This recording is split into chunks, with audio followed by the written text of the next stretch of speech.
Ambassador, thank you for joining SBS. My pleasure. Firstly, what can you tell us about the safety of Australians in Iran right now, and will your government assist them to get to the border so they can leave? Yes, exactly.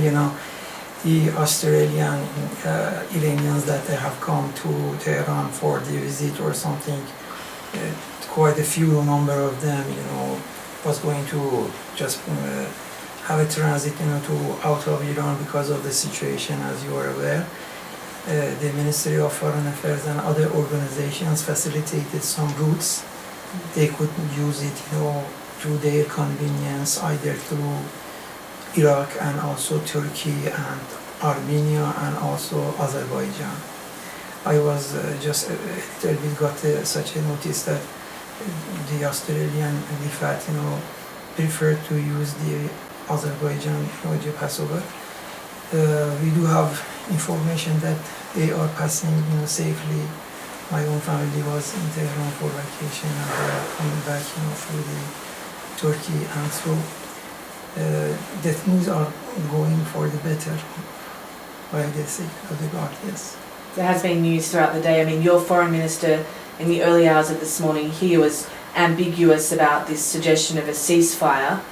Is there now a ceasefire according to the Iranian regime, and will Iran honour this ceasefire?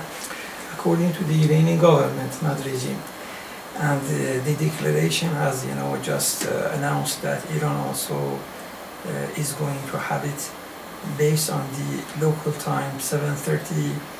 They declared that whenever, the Israeli side is going to just keep the situation in the form of ceasefire, Iran also would not follow back, for that way. As you are aware that there was an unprovoked and imposed war against us, and it was against the Charter of United Nations, and also in breach of many international laws and violated by Israeli regime quite a few times. One of them was very importantly in some years back, to attack the nuclear installation of other countries, and beside lots of United Nations Security Council resolution and United Nations General Assembly, one of them 239 United Nations Security Council, and the other 200 resolution from United Nations General Assembly, all dealing with the conflicts that Israel brings, and brought, to our region. One of them mainly was a resolution in 1981, according to the 487, the number of resolution was banning Israel not to attack the nuclear facilities of countries around. But you just noticed that they again, just committed this crime. I really believe from the very beginning, from the scratch up to now, and even the United States was dragged, to the situation this way or other was the fault, and Israel have to blame for that, and just regard, international, regulation, and the peaceful situation depends to that. Well, Israel doesn't see it as a crime, and the Australian government has just supported the United States and backed the United States striking Iran. That's their point of view. They are free for themselves to regard their national interest, but we regard, based on the text and the, international regime and international also conventions, all over the world there are quite, numbers of, countries that condemned, both Israeli attack and also U.S. also attacked later on. So we have to ourselves consider the international law and regulation, United Nations Charter, NPT, and IAEA safeguards. These are our Bibles, to regard what it is condemnable or is not. Ambassador, Australia is calling for Iran to return to the negotiating table, to return to diplomacy. Is that what the Iranian side is prepared to do? You know, that's very kind of them to just regard such a good, term, coming back to diplomacy. With regard to Iran, Iran was already in the diplomacy and the table, for the negotiation. 5 rounds of negotiation just recently passed, between Iran and United States in Muscat, Oman, and so Rome. And the 6th was supposed to be the Sunday after that, June 30th. That the Israeli just was going to maybe ruin, this diplomacy process. Before that, during a decade, Iran was in touch with the, just European and the mechanism called 5+1 negotiations that brought them to a just agreement called JCPOA, as you can remember, in 2015. And Iran was not the part that just leaving the negotiation tables or even leaving, the agreement. Iran did all our commitments, all of its commitments in the JCPOA, but U.S. at the first, administration of Donald Trump, left, and then European did not their commitment.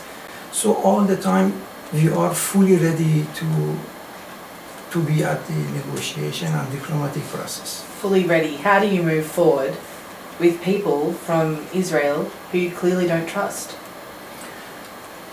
This the side that has to be too trustful is not Iran. Iran is clearly peaceful nation.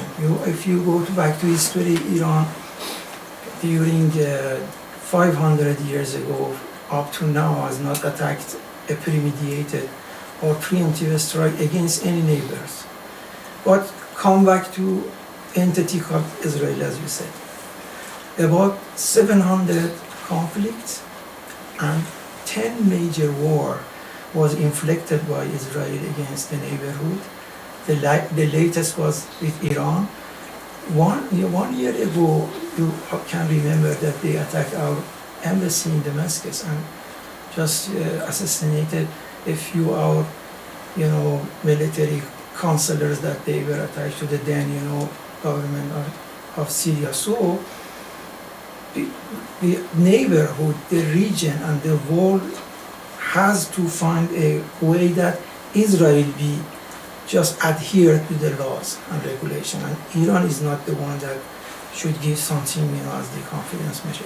You just said that Iran is a peaceful nation. Of course it is. And yet the Prime Minister of this country, who you've just been happy to hear is calling for a return to diplomacy, has also pointed to what he has described as the regime's support for designated terrorist organizations, Hamas, Hezbollah, and the Houthis. Does Iran have moral ground to stand on here? Again, let's coming back to the text and the convention. There is not a universal and globally designated and recognized text that has the definition for terrorism. The terrorism is a definition in sort of debate between countries. Iran considers some groups that they are fighting for their self-governance, their freedom to get out of occupation of a force. So the groups that you just called from our friend as Australian, government may be called that way, but Iran, for those Palestinian group, just consider them for freedom, just fighting for their freedom, against the occupation. As you know, the Gaza has been under the siege for a long time. Even they are starved, to death, some of them, and also in the West Bank, 700,000 new settlements that even European countries consider them to be illegal, just based again by the Israeli, just regime. So, but can I take you, for example, to Hamas? Mm-hmm. You're not saying that you think October 7 and that attack was about fighting for freedom, are you? The October 7th was not the beginning of the process. October 7th was, sad because of those conflicts, that it was, just in that. But The 77 year of the occupation of the Palestinian territory, different part of the Palestine that is under occupation is like this, and the Gaza was under the siege, of course, 2019, 2011 or 12, another one after that, they attacked, the Gazans, so we cannot just take, an example in isolation and just miniaturize something. We have to see that on a comprehensive and more broad, respect and aspect. Can I just get some clear, hopefully, answers from you? The US says it's obliterated Iran's nuclear sites. Is that true? Excuse me. I might just have some water, sorry. It's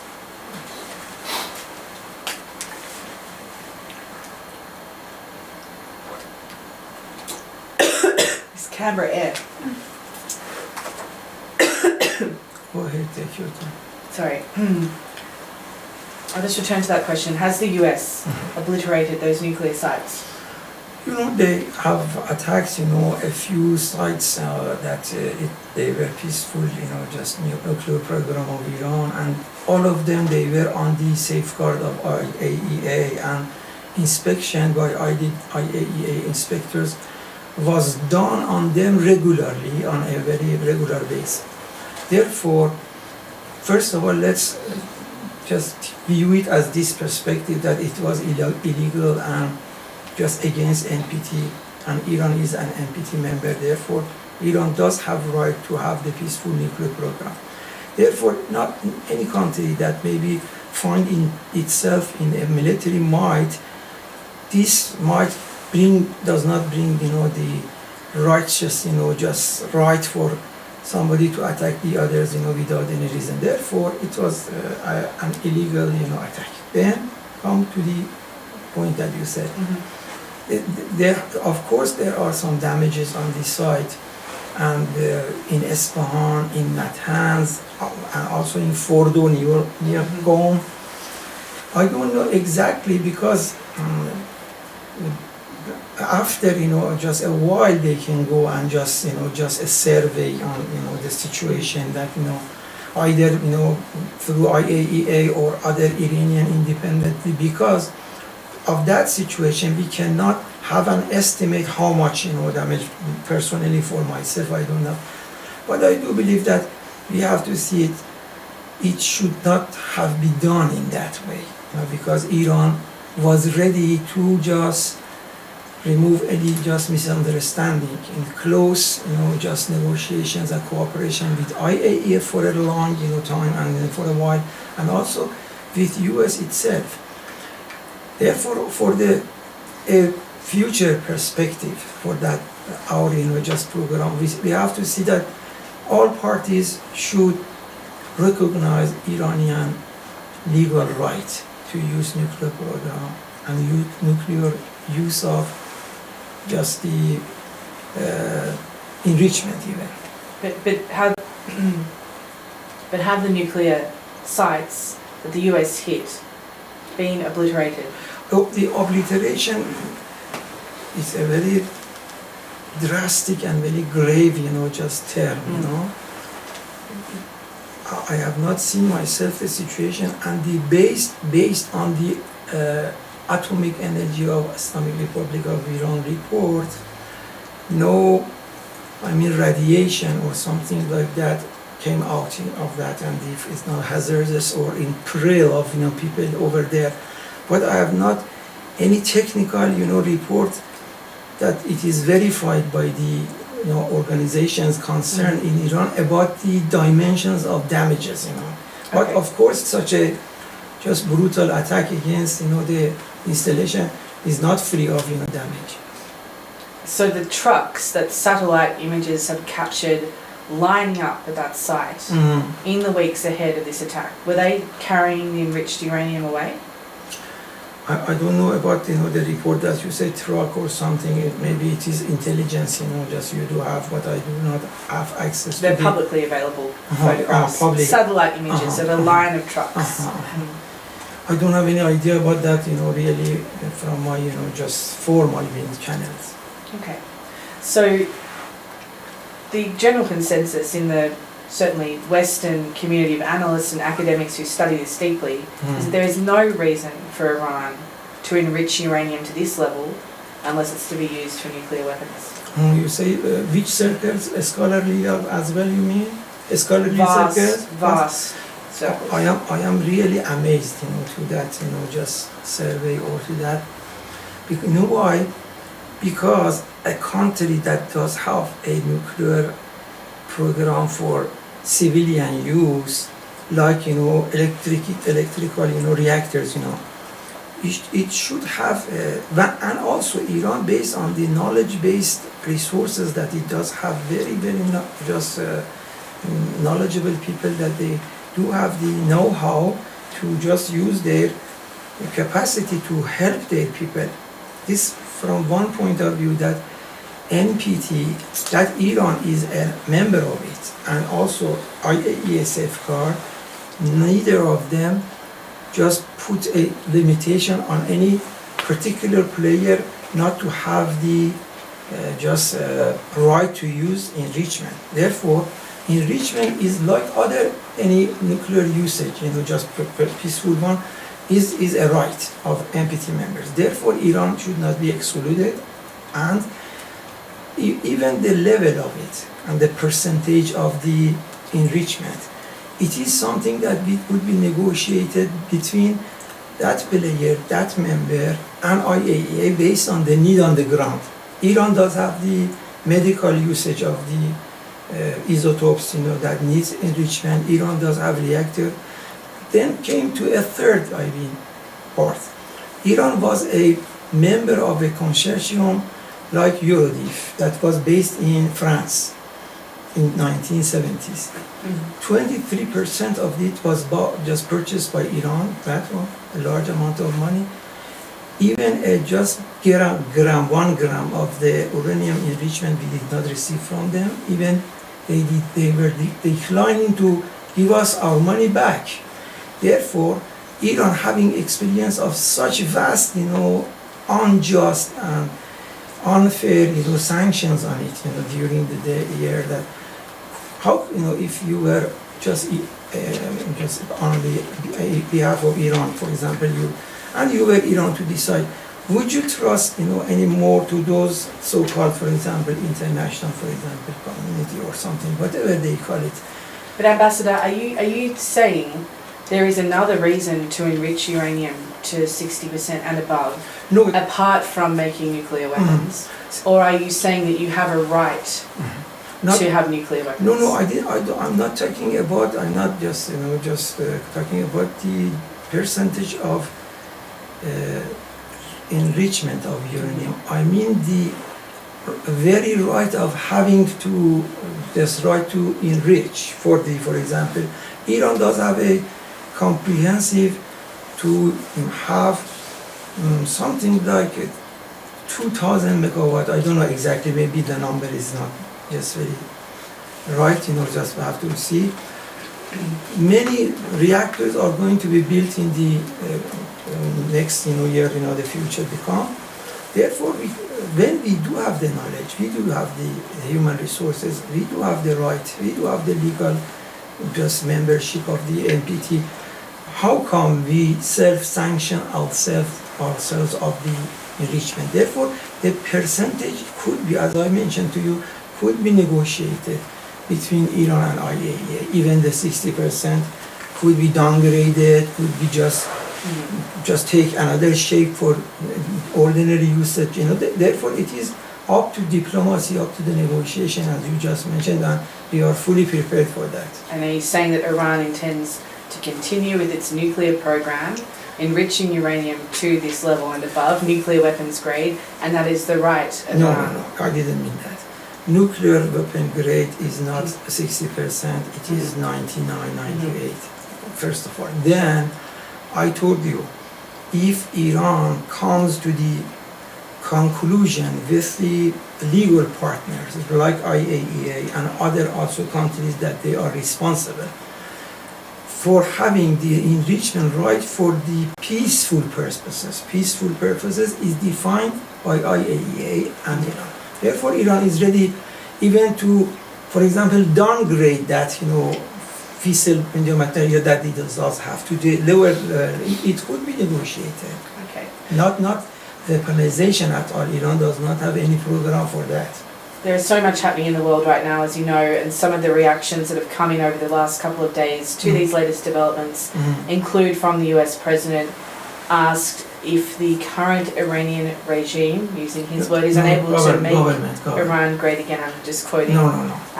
Why wouldn't there be regime change? And last night at a press conference in Paris, Reza Pahlavi, the exiled crown prince of Iran, the son of Mohammad Reza Shah Pahlavi, the last monarch of Iran, who was overthrown in 1979, as you know, declared that the current Iranian regime is defeated, teetering on the edge of collapse. The time has come to end the ruin and begin a new era for Iran. He emphasized the need for that regime change. He said that this was a Berlin Wall style turning point for the Iranian people. So what is your response to that assertion? Before that I explain anything, what would be your observation yourself if you are just supervising, if you are supervising Iran?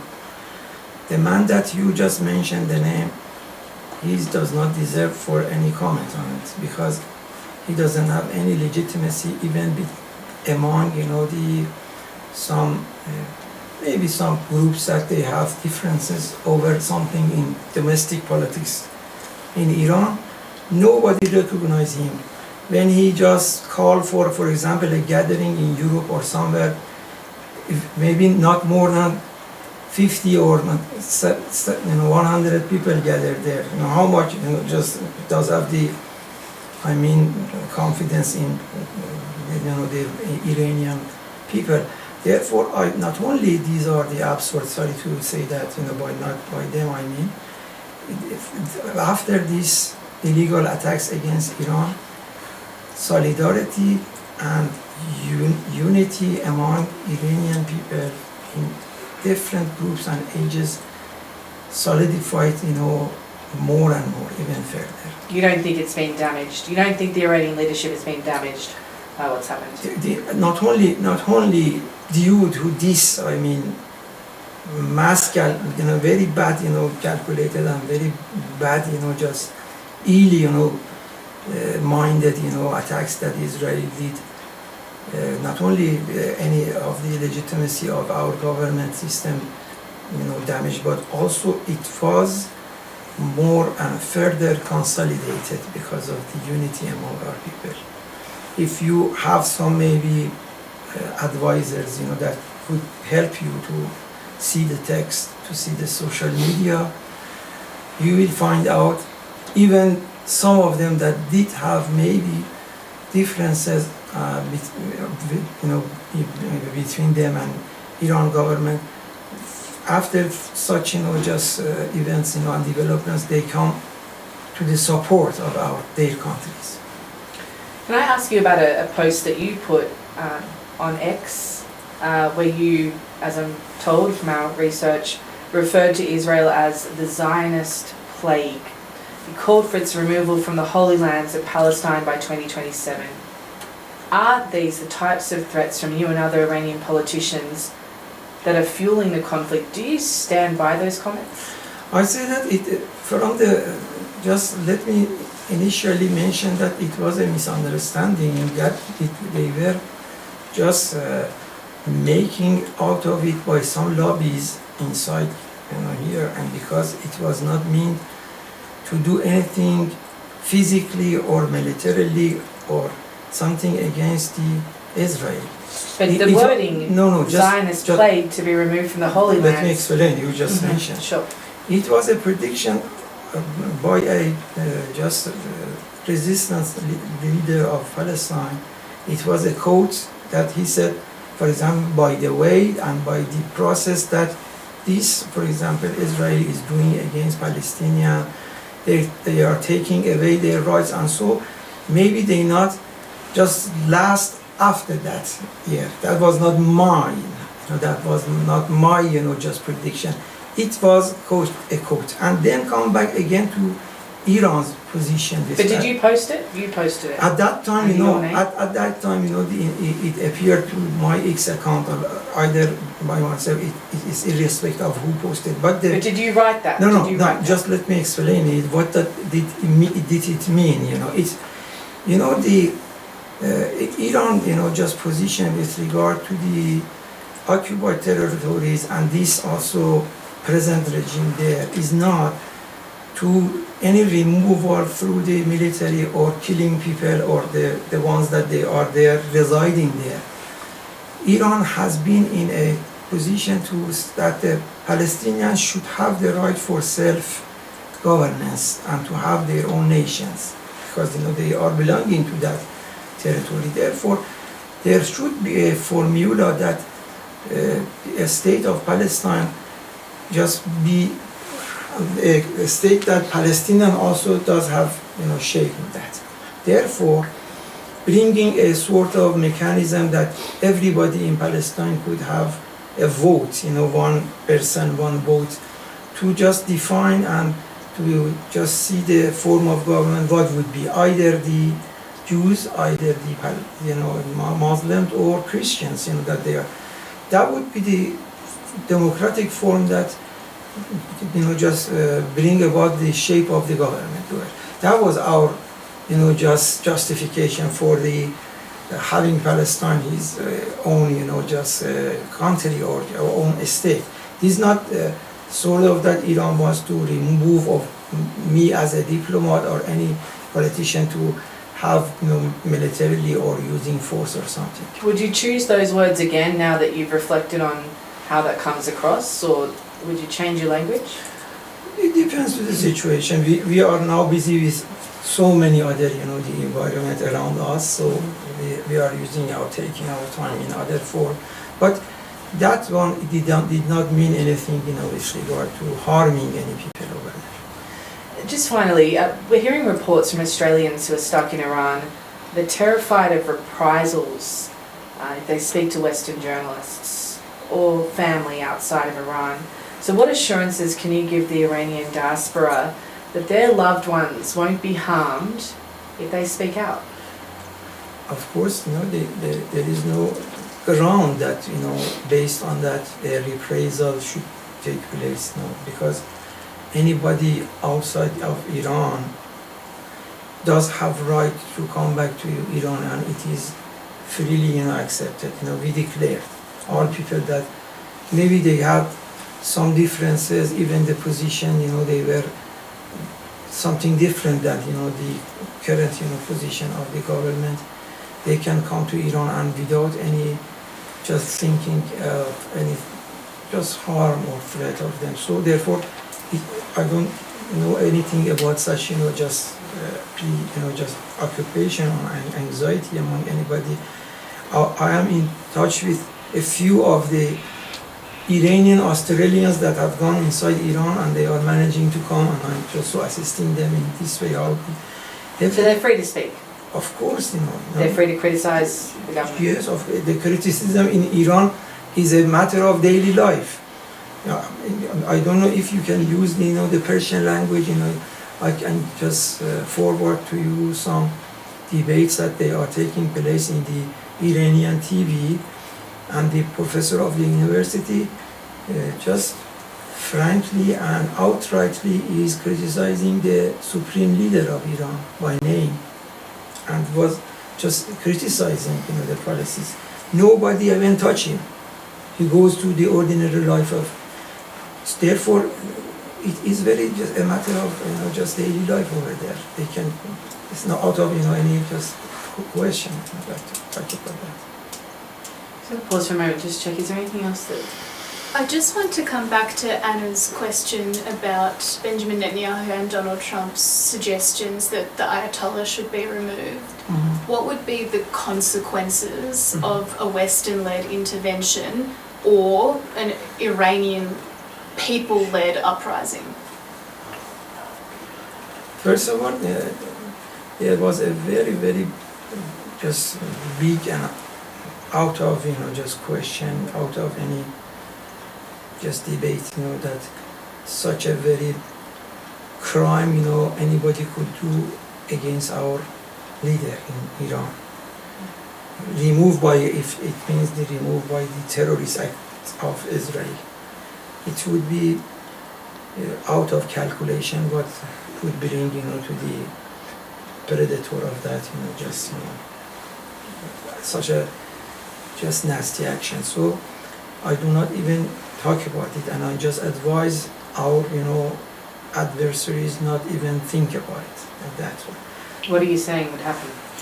Of course, it would be a very disastrous, just reaction. I cannot, just I do not want even to talk about it. A military reaction? No, I do not even consider it, that they dare to do that, so, first of all. And then, as mentioned, after such, these developments that you consider Iranian inside Iran, just further, just united, their solidarity and with each other. There are lots of manifestation of it around, in Iran, inside, the streets. Mm-hmm. They get together, they help each other. For example, they were, for example, going to the vacation or somewhere, they are in the traffic jam. Somebody brings watermelon or cool water because the summertime is there. Therefore, it is not a matter of even thinking for ourselves, and it's out of question, I believe, such thing. Ambassador, we thank you very much for your time. You You're have been very generous. welcome.